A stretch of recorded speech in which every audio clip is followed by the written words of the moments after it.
एक समय की बात है।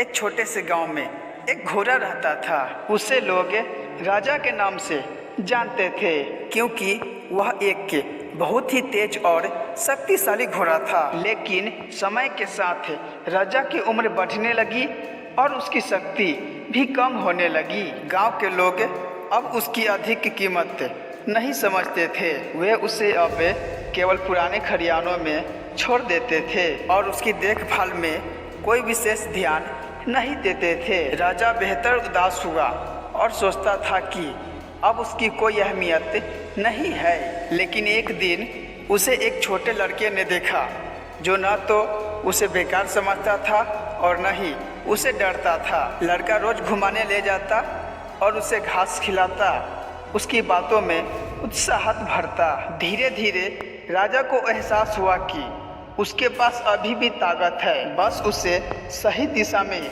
लगाने की जरूरत है। एक दिन गांव में एक बड़ी दौड़ का आयोजन हुआ। लड़के ने राजा को अपने साथ दौड़ने के लिए प्रेरित किया। राजा ने अपनी पूरी ताकत झोंक दी और दौड़ को जीत लिया। यह देखकर लोग हैरान रह गए और उन्हें एहसास हुआ कि कभी किसी की उसकी उम्र या वर्तमान स्थिति से अहंकार नहीं चाहिए। राजा की कहानी हमें यह सिखाती है कि कभी अपनी क्षमताओं को कम नहीं समझना चाहिए। मेहनत, आत्मविश्वास और सही मार्गदर्शन से कोई भी लक्ष्य को प्राप्त किया जा सकता है।